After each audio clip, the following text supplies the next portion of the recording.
Hello tout le monde, bienvenue sur Viens chez moi, écoutez prête l'oreille, je suis Vaya Prière et je suis très heureuse de pouvoir vous retrouver pour cette nouvelle semaine et cette nouvelle étude de notre programme Viens chez moi qui cette année est basé sur le Nouveau Testament. Cette semaine, nous découvrons de nouveaux épîtres de l'apôtre Paul et notamment au peuple de Corinthe au travers des chapitres 1 à 7 du livre de 1 Corinthiens. Au cours des mois que Paul passa à Corinthe, plusieurs Corinthiens qui l'avaient entendu crurent aussi et furent baptisés. Cela dut donc être désolant pour Paul d'entendre quelques années plus tard seulement qu'il y avait des divisions et des disputes parmi les saints de Corinthe et qu'en son absence, ils avaient beaucoup à suivre la sagesse, commencé à suivre la sagesse du monde. En réponse, il a écrit la lettre que nous appelons maintenant 1 Corinthiens. Et elle est remplie de points de doctrine profonds et pourtant Paul semble déçu que les saints ne soient pas prêts à recevoir toute la doctrine qu'il veut leur donner. Pour moi, frères, ce n'est pas comme à des hommes spirituels que j'ai pu vous parler, cela montait-il, mais comme à des hommes charnels. Tandis que nous nous préparons à lire les paroles de Paul, il serait utile d'examiner notre propre disposition à recevoir la vérité, y compris notre désir d'écouter l'Esprit et de nous efforcer d'être unis dans notre famille avec les membres de l'Église et avec Dieu. Nous avons vu la semaine passée le combat avec nous-mêmes entre l'homme naturel et l'homme saint. Et nous allons un peu continuer dans cette même lancée. Si vous preniez les villes de New York, Las Vegas et Harvard, eh bien, ces trois villes réunies correspondent à la ville de Corinthe dans l'Ancien Testament. C'est la combinaison de toutes ces villes réunies. Et qu'est-ce que cela suggère à propos de Corinthe? Eh bien, deux ou trois choses. Si Corinthe ressemblait un peu à New York, alors nous savons que c'est un endroit où l'argent et les affaires sont importants. Corinthe était une ville portuaire qui a connu une grande prospérité économique. La culture y était donc très matérialiste et orientée vers l'argent. Les Corinthiens ont défini le succès comme le fait d'avoir de l'argent et du pouvoir. Comment était-ce à Las Vegas? Eh bien, Corinthe était aussi une société très libérale sexuellement. L'immoralité et la prostitution sévissaient à Corinthe et elle était en quelque sorte connue comme la ville du péché de son époque. Étant une ville portuaire, les marins revenaient fréquemment sur le continent après des mois passés en mer, ce qui conduisait à toutes sortes de débauches et de violences. Maintenant, qu'en est-il de Harvard? Eh bien, il y avait aussi un aspect intellectuel à Corinthe, parce que c'était aussi un centre d'éducation et de pensée philosophique, mais en même temps très païen dans son orientation religieuse, avec beaucoup de cultes, d'idoles et de temples et de sanctuaires. Ainsi, leur opinion sur Dieu, la moralité et les commandements était très cérébrale et dédaigneuse d'une foi sérieuse. Maintenant, j'aimerais vous demander de vous imaginer essayant de vivre en tant que chrétien dans ce type d'environnement. Ce serait difficile, n'est-ce pas? Le défi majeur auquel les saints de Corinthe étaient confrontés, c'était de vivre dans le monde, mais pas du monde. Il n'est pas facile d'être constamment exposé et entouré par le monde et de ne pas être influencé par lui d'une manière ou d'une autre. Et nous obtiendrons ce sens en étudiant les deux livres de Corinthiens. Les membres là-bas luttaient pour vivre comme il sied à dessein dans cet environnement très méchant. Et ces luttes ont causé des problèmes au sein de l'Église. Paul va donc essayer de résoudre ces problèmes et va aider les membres à surmonter ces problèmes. Et j'aime parfois me référer aux épîtres aux Corinthiens comme un livre de problèmes. Alors, quels sont certains de ces problèmes? Quels étaient les problèmes à Corinthe? On va essayer de les identifier en regardant dans quelques versets de notre lecture de cette semaine. Il y avait trois grands problèmes majeurs avec lesquels les saints Corinthiens étaient aux prises dans ces chapitres. Alors, regardons le premier problème dans le chapitre 1, verset 11. Car mes frères, j'ai appris à votre sujet par les gens de Chloé qu'il y a beaucoup de disputes au milieu de vous. Donc, notre premier problème était le conflit et la désunion entre les membres. Nous avons vu une partie de cela déjà à Rome et on le reverra dans d'autres livres. faire en sorte que les chrétiens et les juifs et les chrétiens non juifs s'entendent, c'est avéré être un combat dans l'Église primitive. Quel était le deuxième problème? Verset 18. Car la prédication de la croix est une folie pour ceux qui périssent, mais pour nous qui sommes sauvés, elle est une puissance de Dieu. Dans le chapitre 2 au verset 14, mais l'homme animal ne reçoit pas les choses de l'Esprit de Dieu, car elles sont une folie pour lui. Il ne peut les connaître parce que c'est spirituellement qu'on en juge. Quel était le problème ici selon ces deux versets? Ceux qui avaient la sagesse du monde faisaient paraître leur foi insensée. Il y avait une moquerie des choses sacrées et de la foi. Les personnes savantes et intellectuelles de la ville méprisaient les croyances, la morale et les pratiques des membres de l'Église. Problème numéro 3. On entend dire généralement qu'il y avait de l'impudicité chez les païens, au point que l'un d'eux avait la femme de son père. Ils étaient enflés d'orgueil, ils avaient été plutôt dans l'affliction et avaient commis cet acte qui fut ôté du milieu d'eux. Le troisième problème était le péché sexuel ou l'immoralité. N'oubliez pas que Corinthe ressemblait à Vegas. Ce qui passe à Corinthe reste à Corinthe. Et certains membres étaient entraînés dans cet état d'esprit lascif. Ici, vous aviez un membre de l'Église qui avait commis une forme assez grave d'immoralité, mais Paul nous dit qu'ils s'en sont gonflés. Plutôt que de pleurer le péché, ils en riaient en l'encourageant. Donc, lorsque nous regardons cette liste, pensez-vous que le conseil que nous allons trouver dans le livre de Corinthiens va s'appliquer à nous? Je pense que oui, chers frères et sœurs. Les problèmes corinthiens sont aussi pertinents à notre époque. Nous sommes dans le même bateau en quelque sorte que les saints corinthiens. Nous sommes nous aussi confrontés au défi de vivre juste, de manière juste, au milieu d'un monde méchant. Alors, aujourd'hui, dans ma vidéo d'aujourd'hui, je me consacrerai principalement qu'à un seul problème. Et j'ai décidé de commencer par le troisième problème parce que je pense que c'est l'un des plus grands défis auxquels notre société et notre jeunesse est confrontée aujourd'hui. Président Ezra Benson a dit un jour, le péché qui sévit dans cette génération est l'immoralité sexuelle. Ceci, a dit le prophète Joseph Smith, serait la source de plus de tentations, de plus de secousses et de plus de difficultés pour les anciens d'Israël que tout autre. À mon avis, Paul traite ce sujet particulier mieux que presque n'importe quel autre auteur d'écriture auquel je puisse penser, Alma le Jeune venant en deuxième position avec ses conseils à son fils Corianton dans Alma chapitre 39.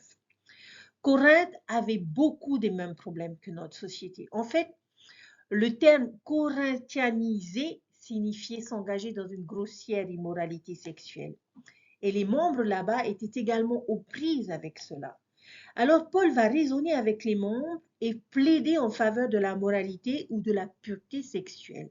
Et il va nous donner 6 bonnes raisons d'être moralement purs. Alors, on va essayer de découvrir par ces 6 bonnes raisons. Il va commencer par identifier l'argument le plus courant au monde pour l'immoralité, pour une liberté sexuelle accrue. Regardez au chapitre 6, le verset 13. La viande pour le ventre et le ventre pour les viandes. Est-ce que vous comprenez ce qu'il veut dire par là? Les Corinthiens comparaient le sexe à la viande et le désir sexuel à la faim. Autrement dit, eh bien, il y a de la viande là-bas et j'ai envie d'en manger. Alors pourquoi ne devrais-je pas en manger? Une image que je n'apprécie pas beaucoup. La faim justifie le fait de manger. Ils disent que c'est la même chose avec les désirs sexuels. S'il y a une opportunité d'indulgence sexuelle et que j'en ressens le désir, il doit donc être acceptable de s'y adonner. Le monde utilise encore cet argument aujourd'hui. De quelle manière? La tactique de Satan n'a pas beaucoup changé au fil des années. Aujourd'hui, certaines personnes avancent le même argument, mais utilisent simplement des mots différents. Ils disent des choses telles que eh ben, c'est naturel, c'est humain, il n'y a rien de mal avec le sexe avant le mariage, la pornographie ou l'infidélité. Il est tout simplement trop difficile d'exploiter ces impulsions sexuelles que nous avons, alors pourquoi devrions-nous essayer de le combattre? Le monde veut nous transformer, excusez-moi l'expression, de simples animaux qui n'ont aucune pensée rationnelle, aucun contrôle sur le comportement, comme si nous ne pouvions que réagir à nos impulsions et nos stimulus. Ce sont juste des viandes pour le ventre et le ventre pour les viandes. Même la métaphore est erronée. Juste parce que nous avons faim et qu'il y a quelque chose à manger, est-ce que cela signifie automatiquement que nous devons le manger? Ou qu'il est bon ou conseillé ou justifiable de le faire? Bien sûr que non, chers frères et sœurs. Et si cette nourriture était empoisonnée? Certains aliments peuvent être comestibles, mais nous savons qu'ils ne sont pas bons pour nous. Et si nous mangeons trop ou trop souvent ces aliments, cela pourrait avoir de graves conséquences sur notre poids et sur notre santé. Il existe des règles pour une alimentation saine et optimale et des conséquences naturelles pour ne pas suivre ces principes. Eh bien, c'est la même chose avec le sexe. Le Seigneur a établi des règles pour son utilisation et les conséquences naturelles de ne pas les suivre. Donc, la première raison pour rester moralement pur se trouve dans le verset 13. Regardez, d'après Paul, quelle est la conséquence de vivre selon la philosophie la viande pour le ventre? Eh bien, dans le verset, on nous dit que Dieu les détruira. Je ne pense pas que cela signifie qu'il va nous commencer à nous envoyer des éclairs du ciel, à nous frapper avec un genre de destruction qui vient à l'immoral. Mais il y aura des conséquences négatives qui viendront pour les personnes elles-mêmes et leurs relations. Considérons cela un instant. Comment est-ce que l'immoralité peut-elle détruire les relations et les individus qui y sont impliqués? Bien sûr, il y a des choses comme des grossesses non désirées, les maladies transmissibles qui peuvent résulter d'un comportement immoral. Mais quelqu'un pourrait dire, mais ce n'est pas un problème tant que je suis en sécurité et prudent à ce sujet et que je me protège. Mais y a-t-il d'autres répercussions sur les relations fondées sur le péché sexuel? J'aime beaucoup cette citation de notre prophète Gordon B. Hinckley qui cite John A. Winslow. Il a dit « J'ai entendu John A. Winslow dire « J'ai observé qu'un jeune homme et une jeune femme qui violent les principes de la moralité finissent vite par se haïr. J'ai observé la chose. Il y aura peut-être des mots d'amour pour commencer, mais il y aura des mots de colère et d'amertume plus tard. » Gordon B. Hinckley et John A. Winslow avaient compris cela, avaient compris cette conséquence. Et je suis d'accord avec leur déclaration. Le monde nous dit un mensonge si puissant, et c'est que si nous aimons vraiment quelqu'un et que nous avons des relations sexuelles avec cette personne, que cela renforcera la relation. C'est ainsi que l'on peut montrer à quelqu'un que nous nous soucions vraiment d'eux et que nous l'aimons. Et nous oublions l'engagement et le sacrifice, mais l'intimité physique est la fin de tout, et que c'est ce qui est utilisé pour exprimer l'amour. Ce message est flagrant dans les médias. Pensez seulement au dernier film ou à la dernière émission de télévision que vous avez vue où il y avait une relation sexuelle entre des personnes non mariées, non représentées explicitement, mais simplement suggérées. Le message est clair et c'est ce que font les personnes qui s'aiment. Mais généralement, en réalité, c'est exactement le contraire qui se produit. Alors, on pourrait conclure que Paul a raison. L'indulgence sexuelle en dehors du mariage affaiblit presque toujours les relations plutôt que de les renforcer. Ils sont détruits dans un sens. Donc, la première raison est que l'immoralité détruit l'amour et ne le renforce pas. La deuxième raison est également dans ce verset 13. Que dit Paul à propos de nos corps au verset 13? Que le corps n'est pas pour la fornication, mais pour le Seigneur et le Seigneur pour le corps. Après avoir considéré notre première raison de rester moralement pur, le monde pourrait répliquer et dire « Ok, alors pourquoi est-ce que nous ressentons le désir sexuel? Quel est le but de ce désir? Et à cela, nous disons que les relations sexuelles ont été créées par Dieu pour ses desseins. Il n'a pas été créé pour la fornication, il n'a pas été créé uniquement comme un moyen récréatif de ressentir du plaisir, mais pour le Seigneur et l'accomplissement de son plan. Il y a un but au sexe et c'est un dessein divin. Qu'est-ce que c'est? En fait, j'ai pu trouver deux raisons, toutes deux qui ont été étayées par les paroles de prophètes. Et permettez-moi de vous lire quelques citations, et je veux que vous puissiez voir en elles, si vous le pouvez et trouver les deux buts divins du sexe. Tout d'abord, Spencer W. Kimball a dit, l'union des sexes, mari et femme, avait pour but principal de mettre les enfants au monde. Les expériences sexuelles n'ont jamais été conçues par le Seigneur comme un simple jouet ou simplement pour satisfaire les passions et les convoitises. Nous ne connaissons aucune directive du Seigneur selon laquelle une expérience sexuelle appropriée entre mari et femme doit être totalement limitée à l'effort de procréation, mais nous avons trouvé de nombreuses preuves d'Adam jusqu'à présent qu'aucune disposition n'a jamais été prise par le Seigneur pour des relations sexuelles sans discrimination. Spencer W. Kimball, fin de citation. Et nous avons l'apôtre Parley P. Pratt qui a dit « L'union des sexes a pour objet la propagation de leur espèce ou procréation, aussi pour l'affection mutuelle et la culture de ces principes éternels de charité et de bienveillance sans fin, qui sont inspirés par l'Esprit éternel. » Fin de citation. Chers frères et sœurs, la première et la plus évidente des raisons du sexe est la procréation, mettre des enfants au monde. La famille est au centre du plan de notre Père céleste et des corps doivent être fournis à ces esprits. Les relations sexuelles entre un mari et une femme augmentent la probabilité que cet enfant passe dans la meilleure situation possible pour sa croissance et son développement. Intéressant qu'il faille absolument un homme et une femme pour mettre un enfant au monde. Il n'y a pas d'autre moyen. Non pas que nous avons besoin de preuves scientifiques pour renforcer la révélation, mais des études statistiques ont montré à plusieurs reprises que les enfants nés et élevés dans des ménages mariés entraînent de meilleurs résultats pour l'enfant dans divers domaines. Maintenant, je ne remets pas en question le rôle des familles diverses.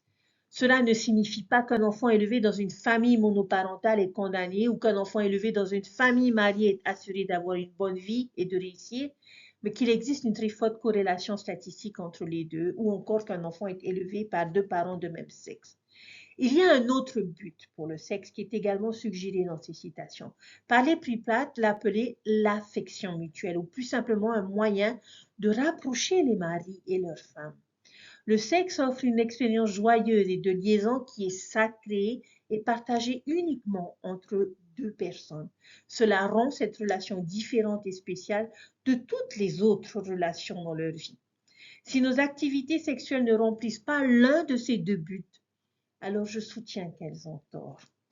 Donc la deuxième raison est que pour accomplir les desseins divins du Seigneur, nous devons rester moralement purs.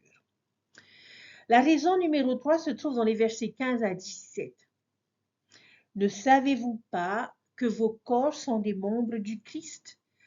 Prendrai-je donc les membres du Christ pour en faire les membres d'une prostituée? Loin de là. Ne savez-vous pas que celui qui s'attache à la prostituée est un seul corps avec elle, car il est dit, les deux deviendront une seule chair. Mais celui qui s'attache au Seigneur est avec lui un seul esprit. Paul utilise fréquemment la métaphore du corps pour se référer à l'Église, que l'Église est le corps du Christ et nous sommes tous des parties individuelles. Nous reviendrons sur ce sujet dans notre prochaine vidéo, où nous devons travailler ensemble pour accomplir son travail. Et c'est ce qu'il va approfondir dans le chapitre 12. Donc je pense que le point de vue qu'il veut faire valoir ici est que notre immoralité sexuelle peut avoir un effet sur les autres et sur l'Église dans son ensemble. Comment est-ce que cela pourrait être possible? Comment l'immoralité d'un membre peut-elle affecter d'autres personnes et l'Église dans son ensemble? Il y a quelques réponses possibles. Nous pouvons, par exemple, donner un mauvais exemple aux autres autour de nous. Parce que nous commettons ce péché, quelqu'un d'autre peut se sentir plus justifié de le commettre également. Si un frère aîné commet ce péché, il ouvre la voie à ses frères et sœurs plus jeunes pour qu'ils fassent de même.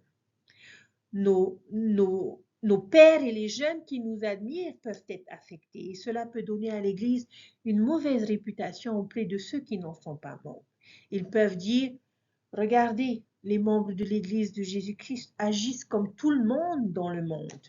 Et ils peuvent parler, mais ne suivent pas les enseignements qu'ils nous donnent. Je sais qu'un missionnaire avait commis un péché moral alors qu'il était sur le terrain et cette zone a dû être fermée pendant des années parce qu'elle était connue du public. Il était donc plus possible d'enseigner dans cette zone.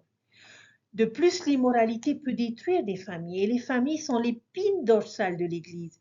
L'immoralité blesse les conjoints, les enfants, les parents et les autres êtres chers.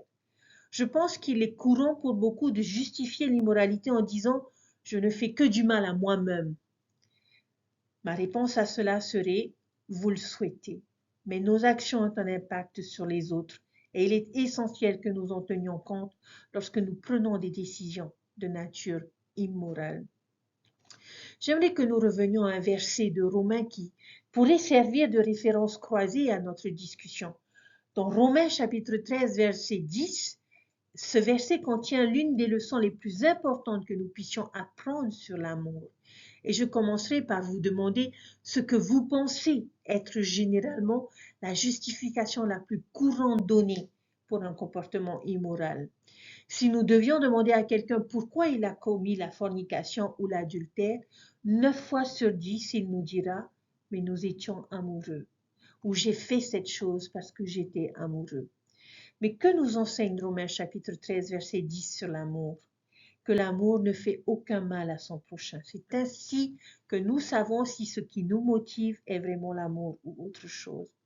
Si cela fonctionne mal pour notre voisin, ce n'est pas de l'amour. Et j'aimerais vous demander, l'amour remplit-il une âme de culpabilité? L'amour, chers frères et sœurs, ferme-t-il les portes du temple sur un couple? L'amour doit-il contraindre l'autre à faire quelque chose qu'il ne veut pas faire?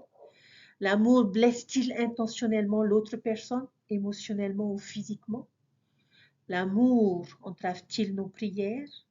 Brise-t-il les foyers? Enlève-t-il les enfants d'un parent? La réponse, chers frères et sœurs, à chacune de ces questions est non. L'amour ne fait pas de mal. Donc, si des maux sont provoqués par nos actions, nous pouvons être assurés que ce n'était pas l'amour qui nous motivait. Il ne faut pas entacher le mot amour en justifiant par lui ses actions. Voilà donc une autre raison d'être moralement pieux, parce que nous finirons par blesser les autres. La raison numéro 4 se trouve dans le verset 18 qui, soit dit en passant, contient également les meilleurs conseils sur la façon de faire face à la tentation du péché sexuel. Quelle est la meilleure réponse à la tentation sexuelle? C'est fuir, s'évader. Et le meilleur exemple pour cela est Joseph d'Égypte avec la femme de Potiphar. J'aime la façon dont il décrit ce qu'il a fait. Il dit qu'il s'est enfui et l'a fait sortir. Et je suggère que nous fassions de même face à cette forme de tentation. Il suffit de fuir et de sortir. Et juste pour le plaisir, j'aimerais vous rappeler cette petite technique pour résister à la tentation que l'on appelle la méthode Alma 11-23. Si jamais quelqu'un essaye de vous pousser à faire quelque chose avec laquelle vous ne vous sentez pas à l'aise, si quelqu'un tente de vous contraindre à aller trop loin moralement, alors vous devriez pointer du doigt l'autre personne et lui crier « Alma 11-23 » et faire demi-tour et vous enfuir aussi vite que vous le pouvez. Alors l'autre personne sera si curieuse qu'elle cherchera ce verset et qu'elle comprendra son message. Alma 11-23. Je vous laisse vérifier ce verset par vous-même. La méthode Alma 11-23 marche. Mais peu importe. Paul fait alors ce point au verset 18. Tout péché qu'un homme commet est sans corps, mais celui qui se livre à l'impudicité pêche contre son propre corps. Celui-ci est intéressant. Quelqu'un peut essayer de justifier ses comportements immoraux en disant des choses telles que personne ne sera blessé par moi en faisant ça. Si j'ai juste des rapports sexuels protégés, tout ira bien, tout est permis entre adultes consentants. La pornographie est une habitude sans victime, je ne fais de mal à personne en la regardant. Nous avons déjà décidé que ce n'est pas vrai, mais il y a un autre individu que nous blessons vraiment le plus. Contre qui est-ce que nous péchons le plus, chers frères et sœurs? Nous-mêmes. Et je pense que le point que Paul veut faire ici est que la plupart des péchés sont de nature externe. Nous les commettons contre d'autres personnes. Si je vole quelqu'un. Si je mens à quelqu'un. Si je me fâche contre quelqu'un. Mais l'immoralité est un péché que nous commettons contre nous-mêmes et nous nous blessons. De quelle manière? Comment est-ce que l'immoralité blesse-t-elle les individus impliqués eux-mêmes? Les maladies sexuellement transmissibles, les grossesses non désirées, il y a l'effet que cela peut avoir sur nos relations futures. Nous nous exposons à être exploités et cela peut entraîner des dépendances, entre autres choses. Alors la quatrième raison est que nous ne nous ferons pas de mal, nous ne pécherons pas contre notre propre corps si nous restons moralement purs. Et dans le verset suivant, Paul donne une conséquence très spécifique qui s'applique à tous ceux qui commettent des péchés sexuels. Nos actions peuvent ne pas garantir que nous aurons une maladie ou une grossesse non désirée ou même que nos relations s'effondreront. Mais c'est une conséquence garantie. Qu'est-ce que c'est? Verset 19. Ne savez-vous pas que votre corps est le temple du Saint-Esprit qui est en vous, que vous avez reçu de Dieu, et que vous ne vous appartenez point à vous-même? D'après le verset 19, si nos corps sont un temple du Saint-Esprit, que pensez-vous qu'il arrive au Saint-Esprit si nous commettons un péché sexuel? Il part. Nous perdons l'esprit. Donc notre cinquième raison est que si nous restons moralement purs, nous maintiendrons la compagnie du Saint-Esprit. Voyons enfin notre dernière raison. Après tous ces arguments, vous pourriez voir quelqu'un dire « Ok, Paul, je comprends ce que tu dis, je comprends, je peux faire ce que je veux, c'est mon corps, j'en fais ce que je veux. » Et que dit Paul à cela? Comment va-t-il répondre à cet argument? Il va regarder en arrière et il va lui dire « Attends, pas si vite. » La fin du verset 19 puis le verset 20. « Et vous ne vous appartenez pas, car vous avez été rachetés à grand prix. Glorifiez donc Dieu dans votre corps et dans votre esprit qui appartiennent à Dieu. » Alors, chers frères et sœurs, notre corps ne nous appartient pas. Il appartient à Dieu. Ce corps mortel qui est le nôtre n'est qu'une location. Et Dieu en établit les règles et nous a achetés à prix d'or. Quel était ce prix? Son expiation. Par conséquent, nous n'avons pas le droit d'utiliser ce corps pour nos propres raisons égoïstes. Ils ne sont pas notre propriété. Ils ont été créés à partir de matériaux qui lui appartenaient au départ. Ils ont été formés par lui et lorsque nous mourrons, ils seront ramenés dans sa terre d'où ils sont venus. Ils lui appartiennent et nous devons donc suivre les instructions appropriées pour leur entretien et leur utilisation. Donc notre sixième raison est que nous montrons du respect et de la vénération pour la propriété de Dieu, notre corps. Et c'est un argument solide, à mon avis, en faveur de la chasteté ou de la moralité. Au chapitre 7, verset 4, nous enseigne que nous, en tant qu'individus, ne détenons pas la clé de notre sexualité. Quelqu'un d'autre le fait. La femme n'a pas autorité sur son propre corps, mais c'est le mari. Et pareillement, le mari n'a pas autorité sur son propre corps, mais c'est la femme. Et la réponse est que notre conjoint détient cette clé, que ce soit notre conjoint actuel ou que nous parlions de notre futur conjoint si nous ne sommes pas mariés. Donc, si quelqu'un venait essayer de nous pousser à entrer dans une relation sexuelle immorale, nous pourrions lui dire « Je sais ce que tu veux, mais ce que tu me demandes, ce n'est pas à moi de te le donner. Je n'ai pas la clé. La clé, il appartient à quelqu'un d'autre. J'ai donc peur que cela s'arrête ici. » Alors, chers frères et sœurs, 6 raisons puissantes et logiques d'être moralement purs. Vivre les lois de Dieu sur la moralité sexuelle a tout son sens. Lorsque ces principes sont respectés, les bénédictions en découlent. Quand ils sont ignorés, il y a des conséquences. Je pourrais vous demander quelle preuve avez-vous vu dans votre vie que ce principe est vrai?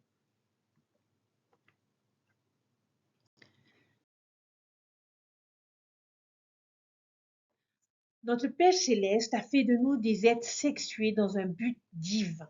Mais je témoigne que lorsque nous abusons de ces pouvoirs sacrés, les conséquences sont réelles.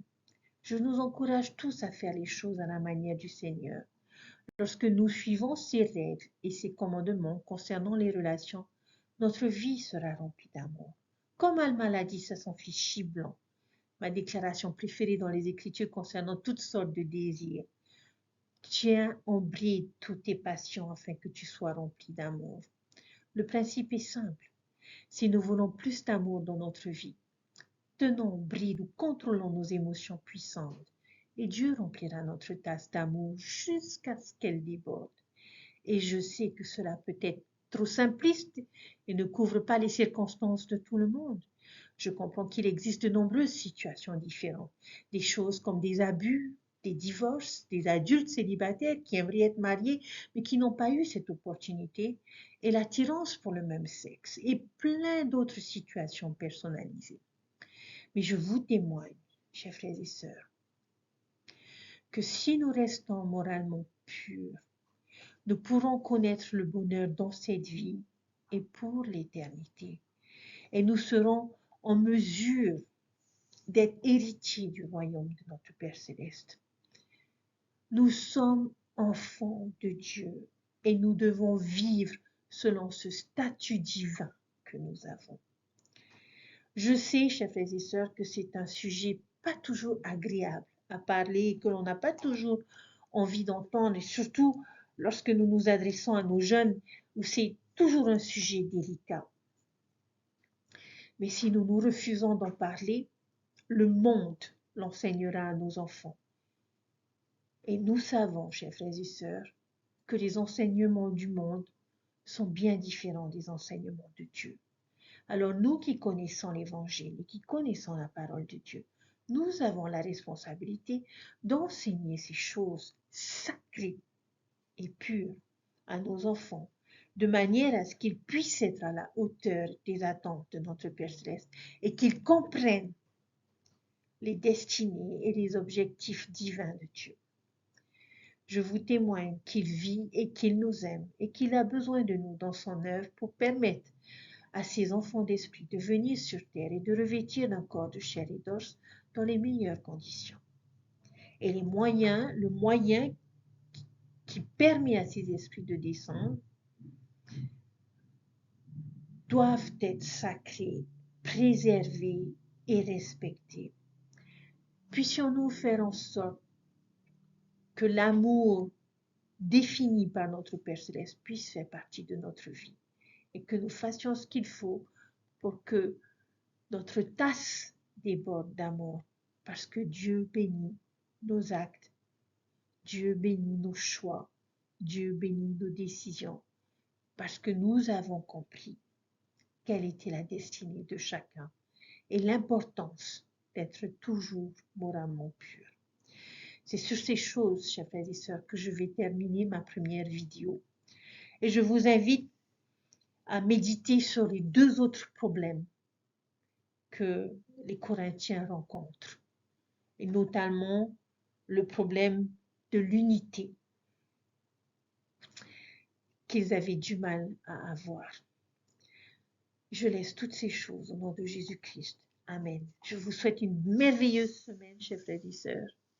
Et n'oubliez pas, restons moralement purs. Je vous dis à très bientôt. Bye.